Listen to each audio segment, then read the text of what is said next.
Hello there. Yeah. Hello there. It's like Star Wars. Um, yeah, this is another video because these are doing right, and I'm trying to get one up each day. So I'm very thankful for everyone who seems to watch and enjoy these. Yeah, this will be one on the Blue Steel versus Green Steel matchup, which is a matchup that a lot of people call free. I think Blue Steel players get a little bit too overconfident about that. It is a decent matchup for us if your deck is built towards it, but it's by no means free. Green Steel is in a great position right now where it has some of the best lines and the best plays in the game. Shift Diablo for Bucky is just really good. Just playing consistent Floodborns is really good. Getting into a top deck war and putting Tragic Beast down is really good. So, it can't be understated that it is still a matchup we have to fight for. But you can do things to make the deck a lot better. So, we right now are only running 3 Babooms, but you could put that up to 4x because the two things that we want to deal with are Diablo and, in my opinion, also Robin Hood Shift. That is just really strong for them. Most of them will cut Pegasus at this point, so we don't have to deal with that. And even when we did, we didn't really have to deal with Pegasus because we've got too much removal in the sense of Grab Your Swords and Tinkerbell. But from this list, yeah, you could get that up to 4, and you could get this going with Brooms instead. You could go back to the 2/3 Broom, which is a really good card because what you can do is, if you know the play is going to happen where they shift Diablo, you can set up a 2/3 Broom and then be like, okay, if you ever exert that Diablo, I will just take the trade, and it will stop them getting their card draw. They'll still have it sat on the board, but you can get to a point where you later on Grab Your Swords out and take it out. So if your meta is quite heavy on Green Steel, you can swap this out for the Broom, which right now we're playing Argus because locally and on Real Play Network, the things that I'm going into are mainly RP and mainly red blue, so I just needed a card to answer Sisu. But if not, we can put this back into the Broom. I'll go card by card as well. Smooth is quite redundant in this matchup, and this is one thing what you'll find when you play into Green Steel. It's not like any of the other matchups. It's not a ramp into dime win matchup. It's reliant on Steel being a good removal, early removal color, and two aspects of blue, which is Cogsworth and Hiram. The ramp is nice, but we don't want to hyper ramp. We just want the one to get to our threats quicker, which is like Tinkerbell, Cogsworth, Grab Your Swords. As I say, Mickey is mainly the optimal ramp over Quill in this matchup. It's as simple as you don't thin your hand with Mickey. With the other matchups, we can thin down. So into red purple, we can thin down our hand by putting it all in the inkwell, play 5 cost. We know we're going to be able to sing that because they have no answer for us doing that play. In this game, they can 2-drop Ursula, take the song out of your hand. They can just make you discard, so you've only got 2 cards, and they make you discard both of them with a double sing, double chill, or play a Floodborn and then sing sudden chill. So we can't do that either. Bell is kind of redundant because, as I say, as the dime becomes redundant, the dime targets sort of do as well. And this is all my thoughts, but yeah.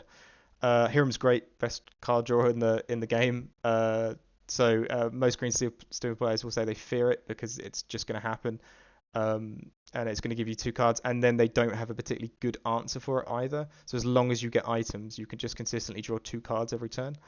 Cogsworth is great. Cogsworth is so good that it's how we win our steel matches. We have a card that I think every other steel color would very much like to have in their deck because there's no fear of be prepared. Once he's on the board, he's going to stick.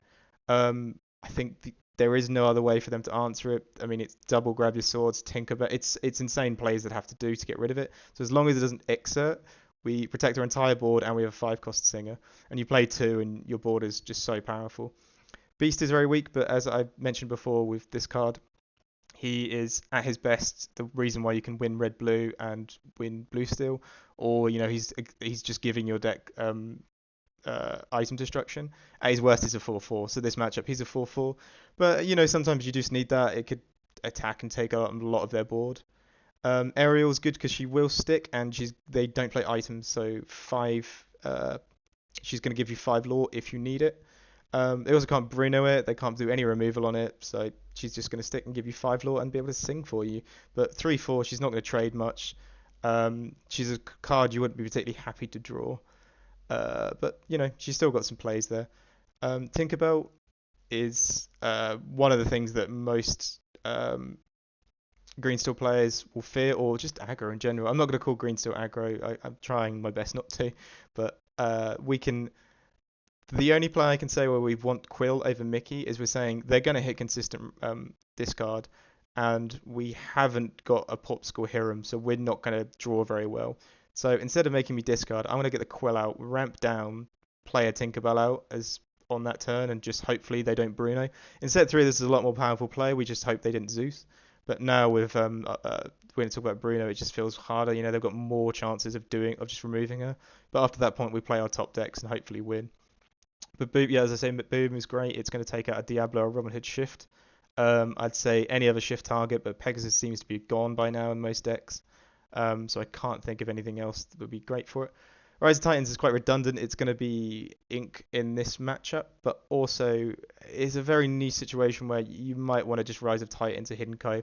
I'd say it's a terrible play because you're paying 3 Ink to remove a 1 cost location, but if that's what you need to do, that's what you need to do.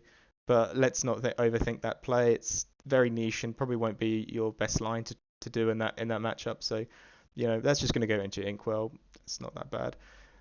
Zeus, great top deck. Wouldn't keep it in the mulligan because they'll play Tragic Beasts and then we can play it. We can also have things like Hiram sing it, so it doesn't even cost us our turn. But they get to a point where we're playing top deck war and we'll be like, okay, and we'll just Zeus whatever you play. Most of the times we will want to do a Tragic Beast. There'll be very niche scenarios where we're so behind it might have to go on a Diablo, but as I say, most of the times it'll be a Tragic Beast. It can be cleanup as well for a Robin Hood. If we get to a point where we can play Tinkerbell, sing Zeus from Hiram, that's a really nice cleanup, I think. Let It Go. It's not bad. It's just going to take something out, but overall, it's not something that brings this matchup together. But yeah, if we're in top deck mode and we top deck it, we'll be like, okay, your Robin Hood or your Tragic Beast goes in the Inkwell, and we're fine. We'll keep going from there. Because you don't really mind how much ink they have if we're in top deck mode. We're just playing the card off the top of the deck, and they usually cap out at 5 or 6, depending on Tinkerbell. Whole New World, I don't win green steel matchups with Whole New World because you've got to hide it from Ursula. Um, on top of that, we just don't want to wheel them into more stuff because green steel, once you take out Diablo, their draw potential is very, very low. It's really only the Diablo that's keeping them there at this point. You could argue that the Ursula Let the Storm Rage on is a good card draw. It is, but that's why we don't play the Smee early on. Hopefully we don't give them 2 good targets to take out on. Mickey, that might be their only target. It's not good removal, but 2 cards is alright for them, I guess. So yeah, we really want to keep away from that. It's a last ditch effort if we need to. If you can somehow get to a point where you set up a Cogsworth and you top deck a Whole New World, you could look at doing it, and then you could find a Tinkerbell or grab your swords to try and even out the board. But as I say, that's more of a situation of just playing to the strengths of what your hand is at. That's not a game plan going into the matchup, in my opinion. Grab your swords, we play 3 of them. Some lists go up to 4 now. It does really win you the matchup quite hard. Because you're just doing 2 damage across the board. So even if they are to Bucky move to Hidden Cove, you still take out the Bucky. You wouldn't take out a Diablo, but you still take out a Bucky. So you could do that and then finish off the board with a Tinkerbell or just throw a Baboom out there. Baboom is getting a little bit. So I'm just going to go back to Baboom because I mentioned Hidden Cove there. Baboom is good, but yeah, you're finding a lot of the time they are using their Hidden Code efficiently. Smash is an option, but if you're just losing to Hidden Cove a lot, then maybe put a Smash in, but no. I would just play into the Hidden Cove and just try remove it. It's upsetting that it can cost them 1 to set that up and then 1 to move to it. But yeah, if they get the Hidden Cove out, you're just going to have to play more damage on the board, I'm afraid. It's very hard for us to run 6 damage into the location. To use a Zeus on it and then hit it is probably the only play, and that even feels horrible because that's a 4-cost song and then hitting it. So yeah, if they get the Hidden Cove out, sadly the Baboom comes a bit redundant, but we can still match it up. We can still do 3 damage across the board, and then Baboom to finish off things. And then Tinkerbell's ability. The great thing about Tinkerbell is once you have her established, and they can't Bruno her, they won't Bruno her if you have cards in your hand because the likelihood is you'll just send it back to the hand and they get to play it again to do the 1 damage across the board again. But also, if they have a Diablo set up and they have other characters set up, they won't quest with them because they'll quest, you hit that, then you do the 2 damage and take it out. So yeah, she's just great to once get established on the board. And I've jumped around the cards a bit there. Popsicles here, the Popsicles just, yeah, you're drawing cards. say Quill is the more redundant ramp in this matchup, but as I mentioned with the Tinkerbell, there's still a play there. Dime is going to be the card that you get discarded whenever they play a Floodborn and Bucky says discard a card. You will do that with the Dime. It's very rare that you're going to get a point where you're Dime tapping for the win.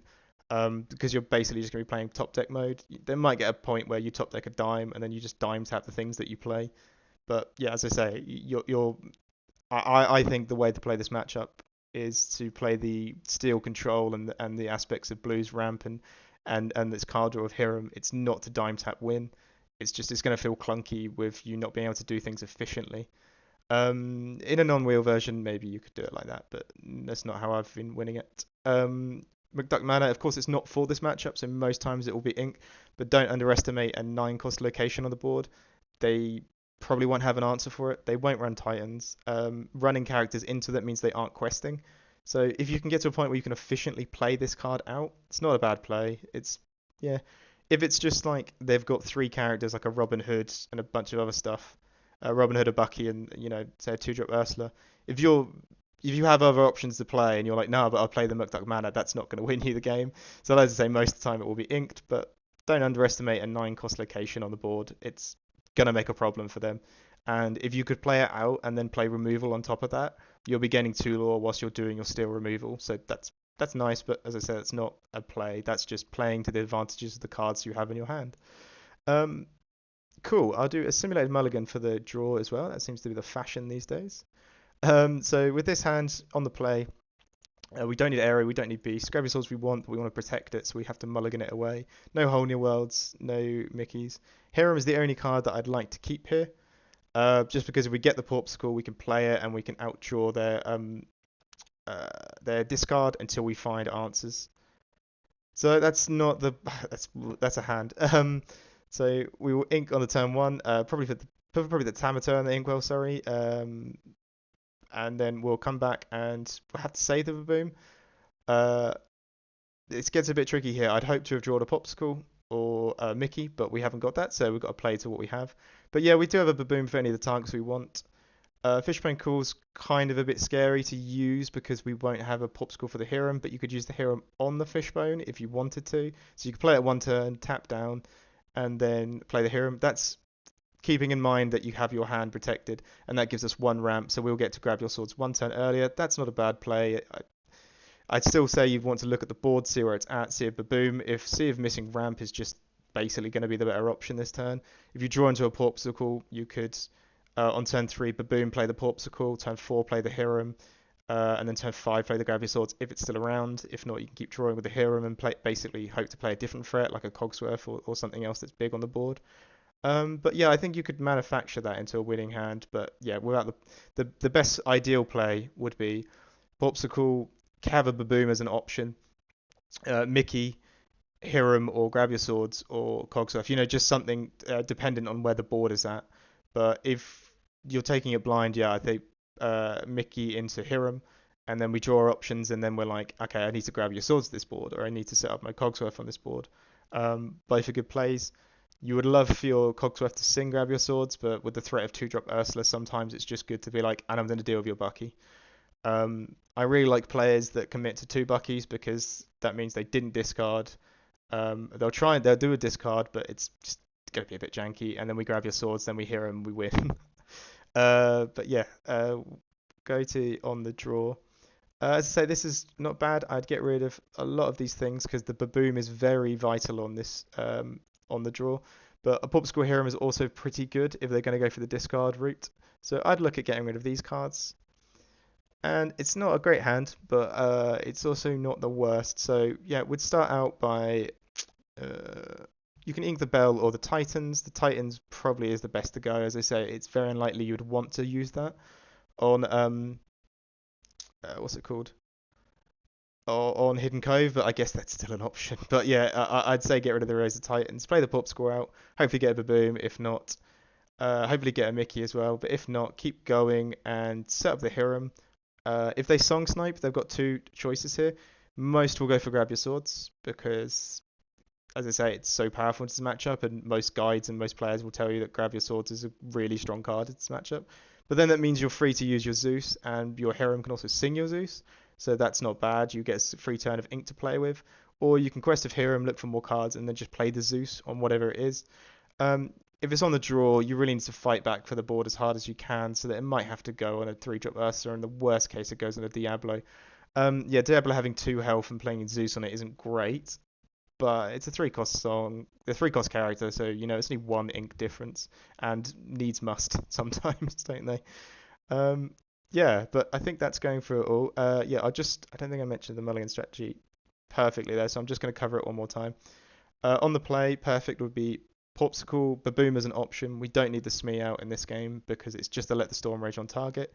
Mickey into Hiram or grab your swords if vital. As I said, we won't be keeping grab your swords in your hand, so it'll probably be the Hiram to find the grab your swords. Um, but that seems like a really good play on the really good route on the play, and then hopefully get into a Tinkerbell. Um, and just keep winning the board. As you say, keep the hand quite big, so the Tinkerbell can't be Bruno'd. It can just be Zeused, and I don't even know how many of them play Zeus anymore. But yeah, that's a good play for me. And yeah, play the Cogsworth. Most likely, it's better to play the Cogsworth than play the Tinkerbell. But if needs must, and you need to deal with a Bucky on the board, go for the Tinkerbell. But if you're only using a Mickey ramp, you're gonna hit the Cogsworth first, aren't you? Or or grab your swords, whatever it is. It's basically Popsicle, have the boom from Mickey, hear him, and then play what options you have in your hand. I don't know why I clicked that, but I'm going to talk about the draw. Yeah, same thing, but the Baboom is just a lot more vital. I say the exact same play. Popsicle, you really want the Baboom because you're on the play now, and if they just run away with a Robin Hood or a Diablo, you've kind of lost. And that would bring the argument up for bringing 4 Babooms in the deck if there's a lot of green still in your meta. But yeah, then we want to get to drawing, so the discarding is nullified, and then find the grab your swords, find Cogsworth, find Tinkerbell, find our hard mid-range steel bluey cards that just really help us in this matchup. But yeah, that's sort of my points on that deck, and I hope some of that helped.